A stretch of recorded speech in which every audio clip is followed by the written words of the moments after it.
নমস্কার বন্ধুরা, Annapurna official channel থেকে আপনাদের সবাইকে জানাই স্বাগত। তো জামাই ষষ্ঠী উপলক্ষে আমি আলু দিয়ে চিকেনের এক রেসিপি নিয়ে এসেছি। তো দারুণ স্বাদের এই রেসিপি। তো চলুন রেসিপিটি দেখে নেওয়া যাক। দেখুন বন্ধুরা, প্রথমে আমি চিকেনটিকে খুব ভালো করে ধুয়ে নিয়েছি।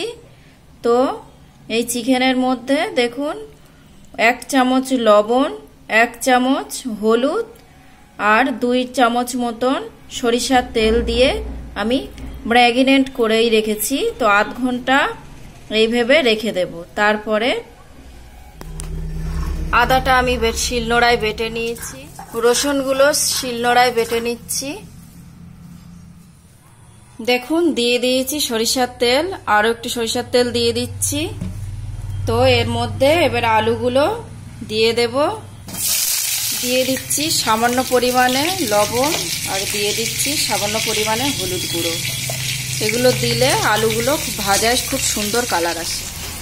দেখুন আলুগুলো আমার ভাজা হয়ে গেছে, দেখুন ব্রাউন কালার এসে গেছে। তো এগুলি আমি তুলে নেব। কড়াইতে সামান্য পরিমাণে সরিষার তেল ছিল, আবার সরিষার তেল দিয়ে দিচ্ছি। প্রায় 100 গ্রাম মতন সরিষার তেল দিয়ে দিচ্ছি। ফোড়নে দিয়ে দিচ্ছি তেজপাতা, লঙ্কা, শুকনো লঙ্কা আর গরম মশলা আর গোটা জিরে।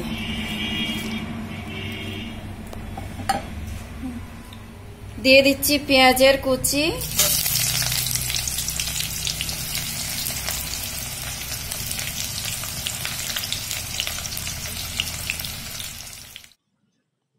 দেখুন পেঁয়াজটা আমার ব্রাউন কালার ভাজা হয়ে গেছে, কালার এসে গেছে। দিয়ে দিচ্ছি আদা বাটা,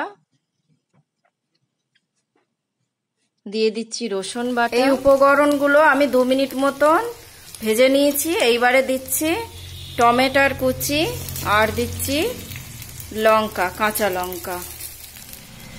দেখুন মশলাগুলো আমার ভাজা ভাজা হয়ে গেছে।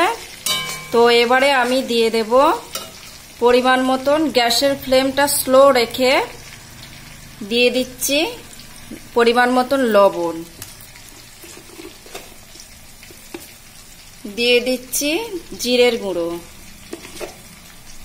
দিয়ে দিচ্ছি ধনের গুঁড়ো,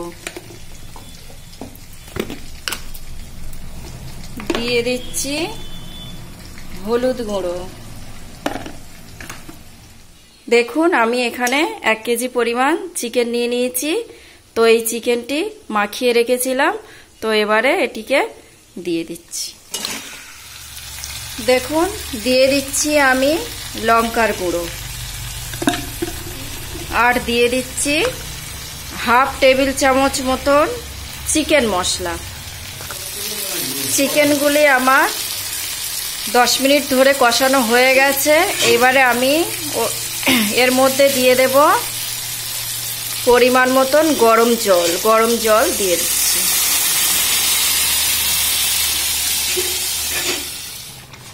দেখুন ঝোলটা ফোটা শুরু হয়ে গেছে। তো আমি এই যে আলুটা ভেজে রেখেছিলাম, 3টে আলু টুকরো করে আমি ভেজে রেখেছিলাম। তো এই আলুগুলো এবারে দিয়ে দেবো এই ঝোলের মধ্যে। 10 থেকে 15 মিনিট পরে আমি আবার এসেছি। তো ঢাকনাটা খুলে দেখব। দেখুন রান্নাটা আমার প্রায় হয়েই এসেছে, আলুগুলো সব সিদ্ধ হয়ে গেছে। তো রান্নাটা প্রায় আমার হয়েই এসেছে। তো এবারে আমি দিয়ে দিচ্ছি গরম মশলার গুঁড়ো, হাফ টেবিল চামচ।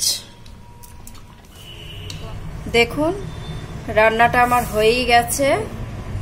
তো এবারে আমি চিকেনটিকে নিচে নামিয়ে নেব।